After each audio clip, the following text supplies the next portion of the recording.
ప్రేమ అంటే దేవుని పిల్లలారా, నువ్వు నేను అనుకుంటుంది ప్రేమ కాదు. దేవుడు ఏదైతే ప్రేమ అన్నాడో అది ప్రేమ.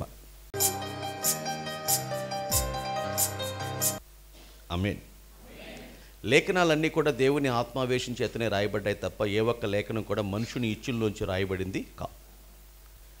దేవుడు లేఖనాల్లో ఎక్కడైతే ఎప్పుడైతే ప్రేమ అని పిలిచాడో దానిని మనం ఓహో ప్రేమ అంటే ఇదే, ఇలాంటి ప్రేమను ఆశిస్తున్నాడా, ఇలాంటి ప్రేమను నా ఎడల చూపించాడా, ఇలాంటి ప్రేమ నా దగ్గర నుంచి కోరుకుంటున్నాడా, ఉందా నా దగ్గర అని మనం ప్రశ్నించుకోగలిగితే ఈ రాత్రి మనం తప్పక దీవించబడతాం.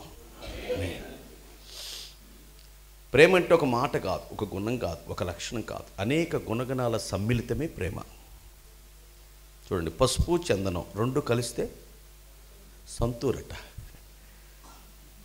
రంగు రుచి చిక్కదనం మూడు కలిస్తే 3 రోజెస్. అది మరి ప్రేమలో ఏం కలవాలి?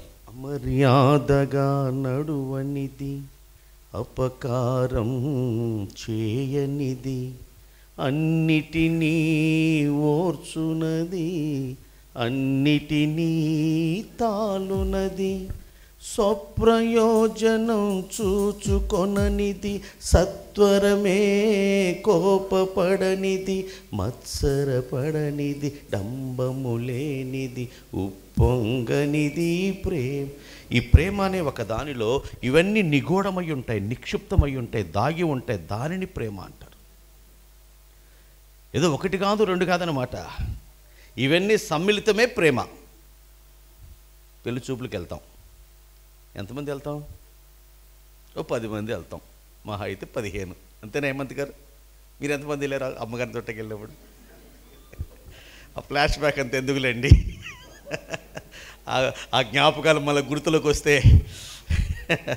అమ్మా ఓ 10 మంది వెళ్తాం, 15 మంది వెళ్తాం మా అయితే. ఇంటికాడ కొంతమంది ఉండిపోతారు. ఎలా ఉంది పిల్లని చూసి వచ్చారు కదా, ఎలా ఉందంటే బాగుంది అంటాం, బాగాలేదంటాం, పర్వాలేదు అంటాం. సాటిస్ఫై ఎవరు? అసలు ఎలా ఉంది గుచ్చి నొక్కి అడుగుతారు. అప్పుడు మనం కొంచెం ప్రయత్నం చేస్తాం. అదే మన సంఘంలో ప్రిస్కిల్లా లేదు, ఆ ఎత్తు ఉంటుంది. మన సంఘంలో మేరీ లేదు, అలా ఉంటుంది. మన సంఘంలో రూతు లేదు, ఆ రంగు ఉంటుంది. అదే మన సంఘంలో శిరీష లేదు అని పెళ్లి చూపులకు రాని వాళ్ళకు పిల్ల ఎలా ఉంటుందో ఇలా కొంచెం విశదీకరించి విపులీకరించి మనం వివరంగా చెప్పగలిగితే వాళ్ళ మనసులో కూడా పెళ్లి కూతురు ఎలా ఉంటుందన్నది ఒక పిక్చర్ ఏర్పడుతుంది. అంతో ఎంతో కొంత, అవునా? అలాగే దేవుని ప్రేమను కూడా మనం ఆశాంతం వివరించడం ఎవరికి సాధ్యం కాదు. కానీ అక్కడొక మాట ప్రేమ అని దేవుడు దేన్నైతే అన్నాడో దాన్ని తీసుకుంటే ఓహో ఇదా ప్రేమ అంటే అని మన మనస్సులో మన మస్తిష్కంలో కూడా ఒక అవగాహన కలిగి ఉండటానికి ఆధారం ఏర్పడుతుంది.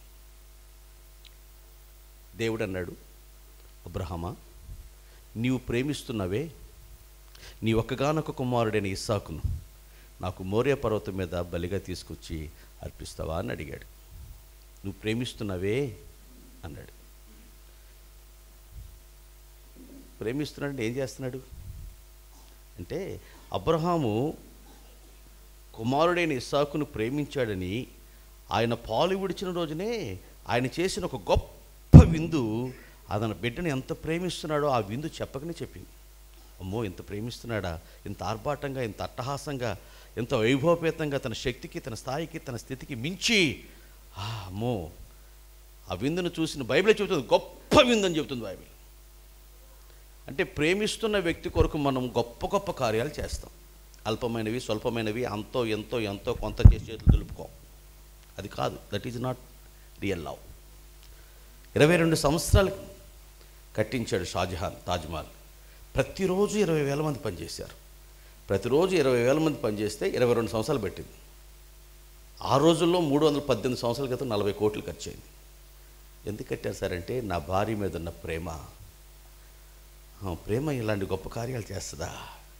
దేవుడు లోకమును ఎంతో కాగా తన అద్వితీయ కుమారునిగా పుట్టిన వాని యందు విశ్వాసం ఉంచు ప్రతివాడు నశింపక నిత్యజీవం పొందినట్లుగా ఆయనను అనుగ్రహించిన ఎంత గొప్ప ప్రేమ అది. ప్రేమించి ఏం చేశావు? మాటల తేటలు మా ఇంట్లో మాపిడి భోజనం రెండమ్మ అయితే గుడివాడ వచ్చి అక్కడి నుంచి ఒక 20 కిలోమీటర్లు రావాలి, రండి భోజనం పెట్టలేనా ఏంటి? ఉరికిన మాటలు కాదు, మాట చేతను నాలుక చేతను కాదు, క్రియ చేతను సత్యము చేతను మనం ప్రేమించాలి. ప్రేమించి ఏం చేసావు? కార్యం ఏది? క్రియ ఏది? అబ్రహాము ఇస్సాకును ప్రేమించాడు, ఇదిగో రుజువు, ఆనవాలు. దేవుడు మనల్ని ప్రేమించాడు, ఇదిగో తన కుమారునిచ్చి. కుమారుడు మనల్ని ప్రేమించాడు, ఇదిగో తన ప్రాణాలే అర్పించి. క్రీస్తు మనల్ని ప్రేమించి తన్ను తాను మన కొరకు బలిగాను అర్పణగాను అర్పించుకున్నాడని ఎఫెసీ గ్రంథకర్త పౌలు గారు చెప్పాడు. అని ప్రేమించి ఏం చేసావు? ఏమి చెబితే ప్రేమ కాదు అది. క్రియలు లేనిది ప్రేమ కాదు. ప్రేమ ఉంటే ఖచ్చితంగా క్రియలు ఉంటాయి. దేవుని కొరకు నువ్వేం గొప్ప కార్యాలు చేశావు? అబ్రహాము ఇస్సాకును ప్రేమించి తన భార్య అయిన హాగర్ని, తన కుమారుడైన ఇస్మాయిల్ని విడిచిపెట్టేశాడు. దేవుడు మనల్ని ప్రేమించి 24 పెద్దలతో 4 జీవులతో 1000 దూతగణములతో కెరూబు శరాపులపై ఆసీనుడయ్యుండి నిరంతరము పరిశుద్ధుడు పరిశుద్ధుడు గాన ప్రతిగానముల చేత కీర్తింపబడుతున్న పొగడబడుతున్న సర్వోన్నతమైన స్థానాన్ని విడిచిపెట్టేశాడు. దేనికి? ప్రేమించి. అంతే, ఇంకేం కారణం లేదు. మనల్ని ప్రేమించి అన్నిటిని విడిచిపెట్టేశాడు. ఎంత గొప్ప భాగ్యం అది! తండ్రితో సమానముగా ఉండే ఆ గొప్ప భాగ్యాన్ని మన కొరకు ఆయన చేశాడు, విడిచిపెట్టేశాడు. మరి యేసును ప్రభువుని ప్రేమిస్తున్న మనం ప్రభు కొరకు ఏం విడిచిపెట్టాం?